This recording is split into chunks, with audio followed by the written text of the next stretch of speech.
മഴ തോരും മുമ്പേ ഇന്നത്തെ എപ്പിസോഡിലേക്ക് എല്ലാവർക്കും സ്വാഗതം. അങ്ങനെ വൈജയന്തി വന്ന് ചോദിക്കുന്നു, ബാലേന്ദ്രൻ എപ്പോൾ വന്നു? കുറച്ച് നേരമായി. അവളെ പറഞ്ഞയച്ചതല്ലേ, ശമ്പളമൊക്കെ കൊടുത്ത് കറക്റ്റ് ചെയ്ത്, പിന്നെ എന്തിനാ അവൾ ഇവിടെ നിൽക്കണമെന്ന് ചോദിക്കും. ആര്? അലീന. അപ്പോൾ ഇവിടെ രാവിലെ നടന്നതൊന്നും നീ കണ്ടതല്ലേ എന്ന് ചോദിക്കും. രാവിലെ എന്ത് നടന്ന്? മനു വന്നതും ഹരിനെ കൊണ്ട് സത്യം പറയിപ്പിച്ചതും. ഓ, നിങ്ങളതൊക്കെ അങ്ങോട്ട് വിശ്വസിച്ചോ? പിന്നെ നീ എന്താ പറഞ്ഞു വരുന്നതെന്ന് ചോദിക്കും. നിങ്ങൾ ഇത്ര മണ്ടനായല്ലോ എന്ന് ചോദിക്കും. ഞാനാണോ മണ്ടൻ എന്നൊക്കെ ചോദിച്ചു കഴിഞ്ഞിട്ട് ദേഷ്യപ്പെടുന്നു. ഇത്രയും കാര്യങ്ങൾ അവൻ പറഞ്ഞിട്ടും നിനക്ക് ഇപ്പോഴും അലീനനോട് വൈരാഗ്യം. അപ്പോൾ അതിനർത്ഥം നീ ഒന്നും വിശ്വസിച്ചിട്ടില്ല എന്നല്ലേ?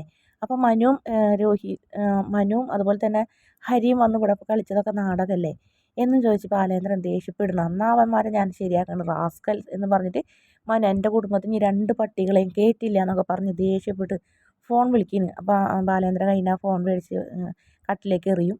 എന്നിട്ട് പറയും, അതെ, നിങ്ങളെ എന്നായിട്ട് വലിയ വർത്താനൊന്നും പറയണ്ട, നിങ്ങളും ഇപ്പം എൻ്റെ ശത്രുവായി തീരുമെന്ന് പറയുന്നുണ്ട്. നിനക്ക് എന്താ പറ്റിയത്? നീ എന്തിനാ വൈജി ഇങ്ങനെ കണ്ണടച്ച് ഇരുട്ടാക്കുന്നത്? ഇത്രയും സത്യങ്ങൾ നിൻ്റെ മുന്നിൽ തെളിഞ്ഞിട്ടും നീ ഒന്നും മാറിയില്ലല്ലോ, കഷ്ടം എന്ന് പറഞ്ഞ അയാൾ ദേഷ്യപ്പെടും. അതിനുശേഷം അടുക്കളയിൽ ചപ്പാത്തി ഉണ്ടാക്കായിരിക്കുള്ളൂ. അപ്പോൾ അലീനയുടെ പിന്നിൽ വന്ന് ഇങ്ങനെ നിൽക്കണ്. പെട്ടെന്ന് തന്നെ അലീന ഞെട്ടും. മാഡം ചായ വേണോന്ന് ചോദിക്കും. അത് നിന്നോട് മൊഴിഞ്ഞിട്ട് വേണോ ഒരു ഗ്ലാസ് ചായ തരാമെന്ന്? കഴിഞ്ഞ ദിവസം പറഞ്ഞിരുന്നല്ലോ എപ്പോഴും ചോദിക്കേണ്ട, വേണമെന്നുണ്ടെങ്കിൽ ഇങ്ങോട്ട് ചോദിക്കാമെന്ന്. ഞാൻ എന്ത് പറഞ്ഞു? മിനിഞ്ഞാന്ന്. ഓ, അത് നീ മനസ്സിൽ വെച്ചിട്ടുണ്ട് നടക്കണല്ലേ എന്ന് ചോദിക്കും. അതിന് ശേഷം പറയും, നീ ഇവിടെ ജയിച്ചു എന്ന് വിചാരിച്ച് കഴിഞ്ഞിട്ട് നീ ഇവിടെ നിൽക്കണ്ട കേട്ടാന്ന് പറയും. തൽക്കാലത്തേക്ക് മാത്രം മനു വന്നതുകൊണ്ട് മാത്രം നീ ഒന്ന് രക്ഷപ്പെട്ടു എന്ന് പറയും. എന്ത് രക്ഷപ്പെടല് മാഡം? എരിച്ചട്ടിയിൽ നിന്ന് വറചട്ടിയിലേക്കോ എന്ന് ചോദിക്കും. എന്താടി നീ പറഞ്ഞതിൻ്റെ ഉദ്ദേശം എന്ന് ചോദിക്കും. ഉദ്ദേശം അത് തന്നെ, എനിക്ക് പ്രത്യേകിച്ച് ഒന്നും തോന്നണില്ല. കാരണം ഞാൻ ഒരുപാട് അനുഭവിച്ചു, ഇതിൽ കൂടുതൽ അനുഭവിക്കാൻ ഇല്ല. പിന്നെ ഈ വീട്ടിൽ ഏതാണ്ടൊക്കെ എൻ്റെ ജീവിതം എനിക്ക് തൃപ്തിയായി, സന്തോഷമായി എന്ന് പറയും. നിനക്ക് എന്നെ അറിയില്ല എന്ന് പറയും. അറിയാം, എനിക്ക് എല്ലാം അറിയാമെന്ന് പറയും. നിനക്ക് എന്തറിയാമെന്ന് പറയും. എനിക്കെല്ലാം അറിയാം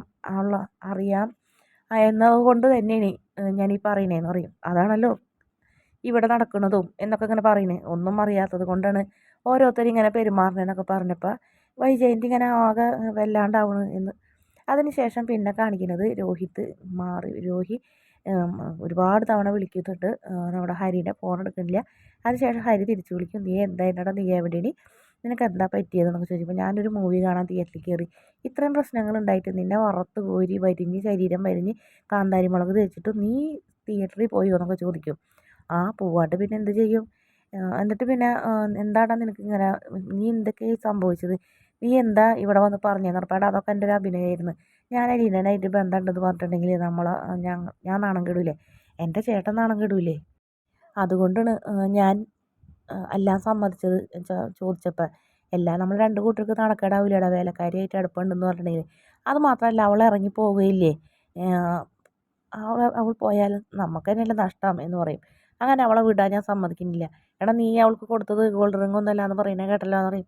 അതന്നെ വേറൊരുത്തി പറ്റിച്ചാണ്, അത് പോട്ടെ, അതിനെ കുറിച്ച് പിന്നീട് പറയാമെന്ന് പറയും. എടാ, അപ്പോൾ നീ ഇപ്പോഴും പറയുന്ന അലീനനായിട്ട് ബന്ധമുണ്ടെന്നാണോ? ആ, ബന്ധം ഉണ്ടടാ എന്ന് പറയും. ഒരു ദിവസം ഞാൻ ക്ലാസ് കട്ട് ചെയ്ത് വരാം, നീയും വേണം, നമുക്ക് 3 പേർക്കും കൂടെ ഒന്നിച്ചു കൂടാന്ന് പറഞ്ഞപ്പോൾ രോഹിത്തിന് വലിയ സന്തോഷമാവുന്നുണ്ട്.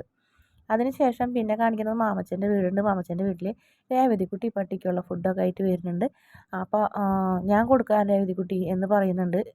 ജോണിക്കുട്ടിയെ പറയും, വേണ്ട വേണ്ട, എനിക്കറിയാം കൊടുക്കാൻ, എന്തേ എനിക്കറിഞ്ഞൂടെ പട്ടിക്ക് ഫുഡ് കൊടുക്കാൻ എന്ന്. അങ്ങനെ ഇപ്പോൾ ഞാനൊന്ന് ഹെൽപ്പ് ചെയ്യാമെന്ന് ചോദിച്ചാൽ നിങ്ങളിപ്പോൾ അങ്ങനെ ഹെൽപ്പണ്ട എന്ന് പറഞ്ഞ് രേവതിക്കുട്ടി പട്ടിക്ക് ഫുഡ് കൊടുക്കുന്നുണ്ട്. എന്നിട്ട് പട്ടിയോട് സംസാരിക്കുന്നുണ്ട്. മര്യാദയ്ക്കല്ലെങ്കിൽ ഞാൻ എൻ്റെ അലീന ചേച്ചീനെ വലിച്ചു വരുത്തും, കിട്ടിയത് നിന്ന് മിണ്ടാണ്ട് അവിടെ കുത്തിയിരുന്നോന്നൊക്കെ പറയും.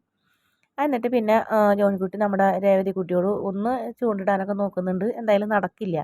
അതിനുശേഷം ഗ്രേസാമ്മ രേവതിക്കുട്ടിനെ ഇങ്ങനെ മാറി മാറി വിളിച്ചുകൊണ്ടിരിക്കുന്നത്. കാല് നിലത്ത് കുത്താൻ പറ്റാത്ത വേദനയിൽ ഇങ്ങനെ വിഷമിച്ച് നിൽക്കുന്നുണ്ട്. അപ്പോൾ എന്താണെന്ന് വെച്ചപ്പോൾ ഉറക്കത്തിന് എഴുന്നേറ്റപ്പോൾ ഭയങ്കര കാലുവേദന, എൻ്റെ കാലൊന്ന് നീ ഒഴിഞ്ഞു തരുമെന്ന് പറയും. ഞാൻ ഓയിൽമെൻറ്റ് എടുത്തിട്ട് വരാമെന്ന് പറയും. അങ്ങനെ ഓയിൽമെൻറ്റ് എടുത്ത് രേവതിക്കുട്ടി വരുന്നുണ്ട്. അതിനുശേഷം നമ്മുടെ ഗ്രേസമ്മയുടെ കാല് മടിയിലെടുത്ത് വെച്ചിട്ട് ഓയിൽമെൻറ്റൊക്കെ പറ്റി കൊടുക്കണം. ആൻറ്റി, ഞാനൊരു കാര്യം പറഞ്ഞാൽ ദേഷ്യപ്പെടുമോ എന്ന് ചോദിക്കും. ആ, ദേഷ്യപ്പെടും എന്ന് പറയും. എന്നാലും ഞാൻ പറയും, എന്നാൽ നീ പറയാമെന്ന് പറയും.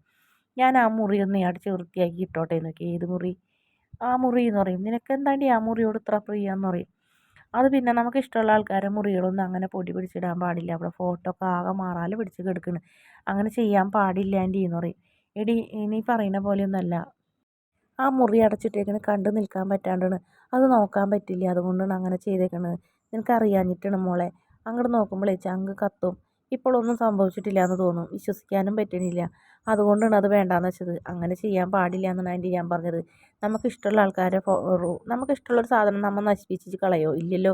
നമ്മൾ സൂക്ഷിക്കുകയല്ലേ ചെയ്യുക. എന്നും പൊടിയൊക്കെ തുടച്ച് റൂമൊക്കെ വൃത്തിയാക്കി ഫോട്ടോ ഒക്കെ നല്ല വെടുപ്പിൽ വെച്ച് തിരി കത്തിച്ച് പ്രാർത്ഥിച്ച് അങ്ങനെ ചെയ്യണം എന്ന് പറഞ്ഞപ്പോൾ ബ്രിജിത്താമ്മ ഇങ്ങനെ സന്തോഷത്തോടെ നമ്മുടെ രേവതിക്കുട്ടിയെ നോക്കുന്നതോടെയാണ് ഇന്നത്തെ എപ്പിസോഡിൻ്റെ അവസാന ഭാഗം.